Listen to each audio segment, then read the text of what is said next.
Scientists say we're long overdue for a devastatingly large earthquake in our area. It's also predicted to be big enough to bring down most of our bridges and cut off services like electricity and water for weeks.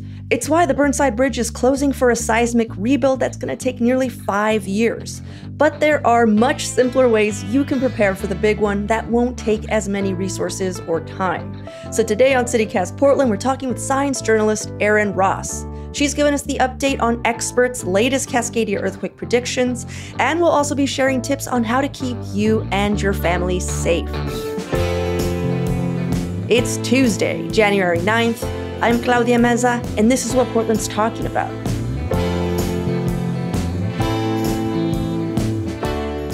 The reason you're here, Erin, is that we did a segment about how the Burnside Bridge was getting basically torn down and rebuilt in the next 5 years because it's not earthquake ready. And it is like one of the most, central bridges. It connects services to places not even immediately around it because it's like an overpass for not only a freeway, but a train line and all these things. It's central. The other ones that are done are like at the far north or south end or wherever. And Exactly. And when we covered that, I went ahead and did a little bit more research of stuff that I think we all kind of know, but don't want to face because it's so scary.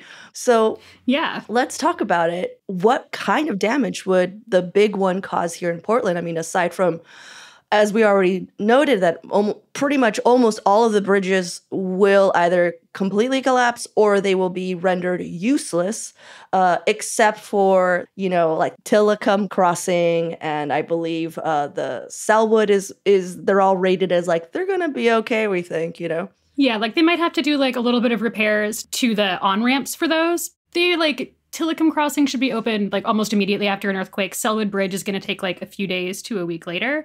But then, and it's like Sauvie Island's in good shape. And then Fremont and Glen Jackson will probably need to have the approaches replaced. So like that might be like more of like a month to 2 month scale. And then like, the rest are gone. They're just gone. Yeah. But of course, right, it's not just bridges. Portland is in pretty rough shape in terms of just like infrastructure in general for earthquake prep. Like one study from 2018 estimated that a magnitude 9 Cascadia quake would cause over $36 billion in damages in Portland, depending on the time of year that the quake strikes, and up to 27,000 casualties, which, like, keeping in mind that casualties is not just deaths, it's also like minor injuries and hospitalizations, but still like 27,000 people requiring medical treatment. And that's because we just have a ton of these unreinforced masonry buildings that are really likely to collapse. And that's like old brick buildings, but also concrete buildings. And that includes schools and apartments. And there's been like pushes to try and put in new regulations that would require these buildings to be updated. But the like landlord associations and business associations keep on shutting those down. But like a lot of places where people live, especially lower income people, are going to be in a lot of trouble. And then the other really big area that people are concerned about is the natural gas storage that we have here. Yeah, I know about that place because I can smell it from my house sometimes, since it's like right above the St. John's Bridge. Yeah, when I was looking for houses, I was looking at houses in Germantown, and I went to this condo and looked out and saw these natural gas tanks and went, nope, I'm not living there, because when the earthquake comes, those are all on what's called like alluvial soil. They're basically built on like infill marshland. And that type of soil, when there's an earthquake, becomes really bouncy. It's like a trampoline. And it does this thing called liquefaction, where like the solid ground starts behaving like liquid instead of like a solid. And they're expecting like at minimum major gas leaks, but I mean, that could also just be a giant explosion. It's a major environmental disaster that could have like long-term multi-year health consequences that's waiting to happen. Yeah. Ugh. Well, I was told by someone who got really into earthquake preparedness, they're just like, when the big one happens, they're basically like, you don't want to be near any of the industrial areas because we just don't know what's going on there. And you also don't want to be downtown because of all the unreinforced masonry. They're like, all of downtown's just going to fall and it's going to kill anyone who's walking around there. And I was just like, oh, so scary. Yeah, it's terrifying. And it's not necessary exactly. Like even our newer building codes aren't quite up to like snuff with like California's and San Francisco's, but they're still a big improvement on where they were like pre-1990. But yeah, these are preventable things, but they take money, and that's a lot of investment that necessarily like the city doesn't want to make or the state doesn't want to make. Yeah, especially because I'm sure part of them's like, but it couldn't happen. And it's just like, yeah, we should probably be putting all our eggs in the it could happen basket, though. Because because it could happen. It could happen. And a Cascadia earthquake, like when we talk about things that could happen in probability, this is a 37% estimated chance of a magnitude 7 or higher over the next 50 years. Those aren't odds that I'd want to bet against. Those are pretty high odds of at least from there's like some earthquake coming up. Yeah. Well, we always hear about the Cascadia earthquake, but we might get just a bunch of smaller earthquakes. Should we be worried about those too? Or do you think if they're below 7, we're like, good, like we don't have to worry about it? So proximity is a really big deal when it comes to earthquake damage. Like the closer to it you are, the worse it'll be. So Portland actually has a ton of small faults. And thankfully, none of them are super active, like other than like the 1993 Scotts Mills one, which was, I think, a magnitude 5.3. We haven't had a major earthquake locally in a while, but we have a lot of faults that are very capable of producing major earthquakes. And the same study that looked at the damages from the Cascadia quake also estimated the damages for a magnitude 6.8 earthquake along the Portland Hills Fault, which is not very likely to rupture, but they found that 6.8 earthquake would have twice the damages and like twice the casualties in Portland than a magnitude 9 on the Cascadia quake. And like keeping in mind that like going from like a magnitude 6.8 or like a 7 to a 9 is a bigger jump than it seems like, because it's a logarithmic scale. Yeah. So like each time you go up a number, it's times 10. So this is, despite the fact that a Cascadia earthquake would be 100 times bigger and much worse for the state as a whole, or 100 times more powerful, a local earthquake could cause significantly more damage because it'll be right underneath us.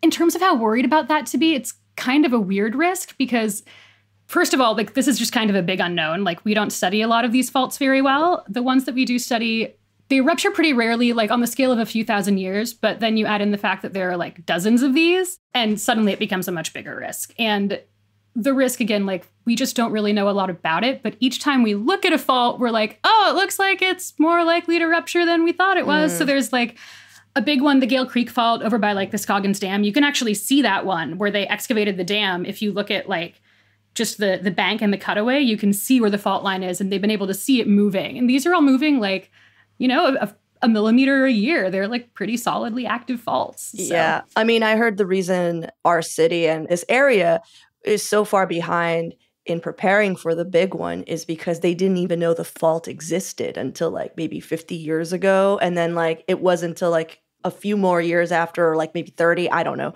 where they're just like, oh, and it's active. Yeah, exactly. Is that true? Like, that's kind of messed up. Well, we didn't even know that plate tectonics was a thing until the 70s. Like, we didn't understand where earthquakes came from. Oh my God, we really? had all of these big shifting things. Yeah, this is honestly pretty new science. Whoa. When they found plate tectonics, they were like, we've solved it. We'll be able to predict earthquakes for forever. And like, we still can't. We just guess. It's only best guesses. But yeah, we didn't know about the Cascadia earthquake until, you know, like, well, we didn't know that it could be like pretty regular until the early 90s, until like Chris Goldfinger and a few other scientists at Oregon State started investigating these like ghost forests that were dead because of saltwater intrusion caused by a tsunami. And then they're like, well, where'd the tsunami come from? Oh, crap. It's like they found that people in Japan had written records of this tsunami without an earthquake.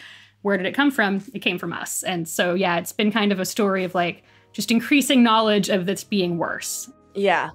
All right, well, let's take a quick break here. And when we come back, what to do to stay safe during the big one and what to prep.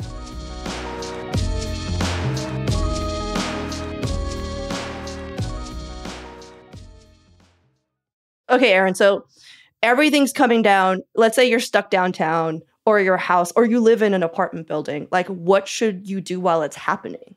Yeah. Oh my gosh, that's such an important question. Especially because I think there's kind of some misunderstandings. We've all been taught like hide underneath the table. Not necessarily. If the table's not sturdy, square things, when things fall on them, they go flat. I mean, it's better than nothing. Like if you're outside and your concern is small debris falling on you, then it's like duck and cover your head, you know, get up close to a tree. Don't get next to a wall unless it's like an archway, get under arches, benches, because you just want to have like some protection against like head injuries is what you're thinking about in that situation. If you're driving your car, pull over, turn it off, put your emergency brake on. I'm not sure why that helps. But every resource I've ever seen is like, don't forget your e-brake, and they put that in bold. So don't forget your e-brake. If you're at home, you want to look for triangular spaces are the most sturdy. Those are kind of the best places to be in, but like interior closets can be good. Again, sturdy tables next to but not under your bed. If you are in bed, roll over. Just put it over your head. Like, don't try and get out of bed. You're not going to be able to walk. You're crawling in this situation. Crawl along exterior walls because, again, like if something falls, right, it's going to get caught on the wall, and that also makes a nice triangle for you to be under. But again, you don't want to be underneath anything that's like flimsy or fragile. Buy a really nice like antique oak table or something if you want to have something to hide under. There's a perfect excuse for that. Yeah. Yes. And if you're just out in the street, because like I feel like a big rush comes over you. I mean, I've been in earthquakes and you just want to run out. Like you want to run out of wherever you're at. Right. Is that a good instinct to have, or you're just like, nah, maybe you shouldn't run out? It really depends on where you are. And again, like in a serious earthquake, you're not running anywhere. Like you're not going to be able to stand up. We're talking like massive rolling waves, unless you're lucky enough to be on like bedrock, in which case your shaking will be pretty minimal. So it's basically like just get yourself as small as you can, tiny ball, hands over your head. Okay. And if you can move somewhere safely, do so, but don't count on two legs making it happen, and you want to be on all fours. Oh, okay. So doorways, no longer a good thing. Doorways are still good. Okay, cool. Because they are a frame. But the reason that everybody thinks about doorways, this is actually like kind of why regional advice matters. It's a lot more applicable to places like Southern California where you have a lot of stucco buildings. So the whole doorway legend came from the fact that they'd be the only wooden things in these masonry houses. So when the masonry houses crumble, the doors are still standing and people are like, wow, doors are super strong. But really, like, exterior walls are going to be your strongest and like least likely to fall. Okay. This is good to know. I've already identified all of them at my house. This is great. Yeah. Definitely not going underneath any IKEA furniture, that's for sure. No. Okay, so now the shaking has stopped. What do you do now? That's when you get outside. That's all right. And you look for like live wires and like stuff like that. Yeah, you look for live wires. You want to get away from any fires. This is why you want to do things like participate in the Great Shakeout, because you're not going to be thinking clearly. You're not going to be like, okay, like here's my checklist of things to do. Just like in a fire, you practice fire drills that when you panic, you do the right thing. So I would really recommend participating in your local shakeouts. It's every year in October. It's basically a statewide earthquake drill. Everybody stops and drops and covers. If you're at the coast, you're supposed to run for high ground. It's when they do a lot of the practice for emergency trainings, like taking your bike to go and get supplies for your local neighborhood. Like, what are the safe bike routes that are expected to not get damaged to get around where you are? Yeah. Another thing I heard that city services are predicted to shut down, but I'm not sure for how long. If it was the Cascadia, how long would that be? The general rule is like 2 weeks for prep. But to be honest, that doesn't necessarily mean that city services are back up and running in 2 weeks. That means that's how long they expect it to take for like disaster aid to arrive. We're not just talking about like getting the municipal government up and running or getting emergency services up and running or bridges, which like power lines are really complicated things, as we all know from any PGE outage. Sewers are going to be down. Water pipes and infrastructure are going to be down. So there's like 2 weeks is how long you want to be individually prepared for so that you can get other resources when they're available to you. Yeah. But I mean, if we all know how government works, we should probably be prepared for longer than 2 weeks, is what I'm hearing. Being prepared for like your own life for longer than 2 weeks. But like in terms of what you keep on hand, like you don't need more than 2 weeks of water, because even if you don't have running water again, there will be like ways to get water set up by that point. Like that's about how long they expect for like the Army Corps of Engineers to get up and running and like FEMA to show up. Yeah. I don't know. After Katrina, I don't trust anyone. It's seriously. I mean, after the fires in Oregon in 2020. Yeah. FEMA actually does do some pretty impressive work, but there's also like a lot of nothing is perfect and it's far from perfect. Right. Well, it seems that we are going to have to prepare ourselves. I mean, the city is, of course, obviously doing stuff. I mean, the Burnside Bridge project is an example. But is there anything before we go into like the nitty gritty of like what we should pack in our earthquake preparedness kit? Like, what can we do to make sure that our house just doesn't slide into the Willamette River or completely collapse? Yeah. So, I mean, first of all, like most houses in Portland, unlike apartment buildings, are built out of wood. And that is great news in an earthquake because wood is bendy, so it doesn't tend to break. So there's a very good chance that most of our houses will still be standing. But you're right, like one big issue is shaking off the foundation. So there are companies that will come and, check out the Better Business Bureau before hiring any company. I'm not going to like endorse any on here, but some are quite sketchy. But there are companies that can come in and they'll like help you remediate your house and help you stabilize it and get it up to code. But also a lot of it is stuff you can do on your own as long as you like look up the way to do it correctly. So one big thing is bolting your house to the foundations. If your house is on the foundations, it's not going anywhere, but most houses aren't.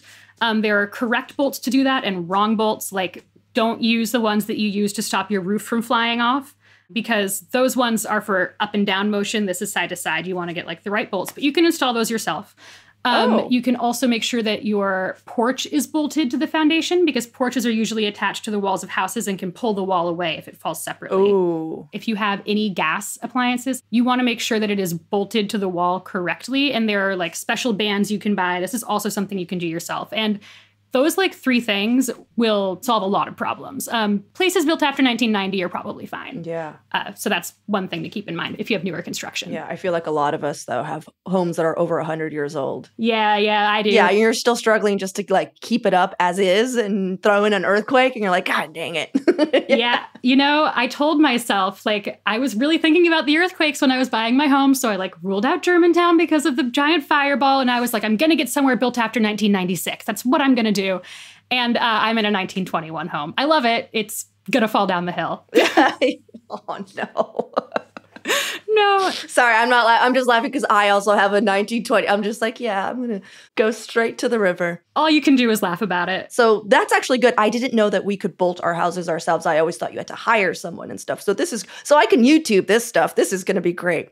Yeah. So let's talk about what kinds of things we should pack in our 2-week emergency go bag.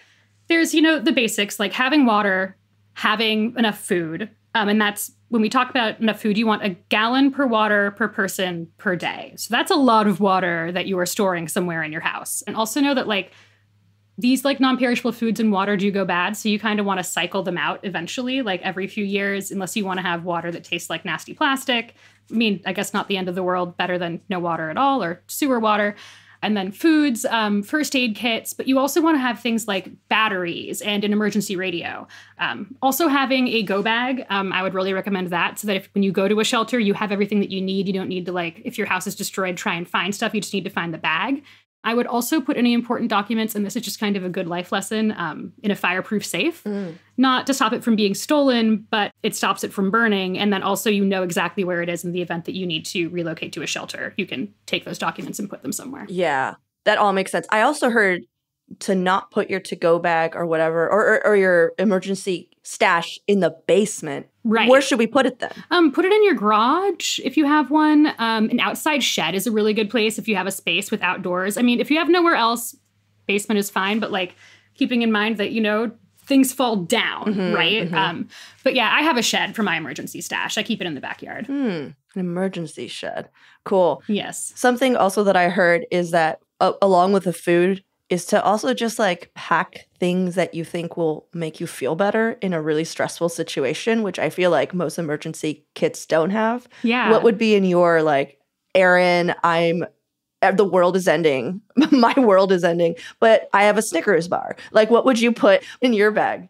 I know exactly what it would be, and it's funny because it's about the end of the world. But I used to carry the book Good Omens by Neil Gaiman and Terry Pratchett like around with me, because if I was anywhere I traveled, if I was having a bad day when I was in high school, I could just like open it up and read a new page, and it would make me giggle.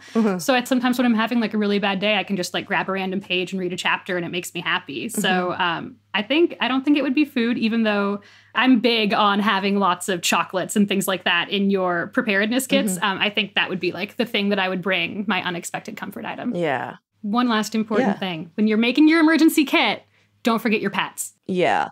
When we did ours, we actually even thought of the neighbors we really liked next to us because they were younger than us, and we're like, they're not going to have beans. We'll get enough beans for them. Like, we're just like, they didn't plan, and we're just like, those crazy kids. That's like the most Portland solution, though, for anything. It's like, do you really need disaster prep? No, like, my neighborhood lesbians have got me. It's true. It is true, though. Gather around the Subaru, kids. I'm handing out beans to everyone. It's like, what are you going to do if something goes wrong? Like, Aaron, I'm just going to come find you. Exactly. All right, Aaron. Well, thank you so much for hanging out with me, and we appreciate all this useful info. Awesome. Yeah, thank you so much for having me. And yeah, I look forward to next time.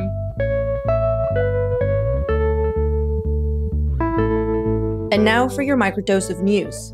According to the Portland Police Bureau, 75 people were killed in traffic accidents last year, which is the highest traffic-related deaths since 1986. In less depressing news, Seaside Aquarium staff rescued an endangered green sea turtle found on the beach over the weekend. Now nicknamed Squirt, the 22-pound female turtle will be released to the wild once she's nursed back to health. If you find a stranded marine mammal, alive or dead, on the beach, the Oregon Department of Fish and Wildlife say not to touch or move the animal, and to just call it into the Oregon State Police reporting line. They will contact the Stranding Network responder in your area. For even more local news and events, sign up for our daily newsletter, Hey Portland. We'll throw a link in the show notes.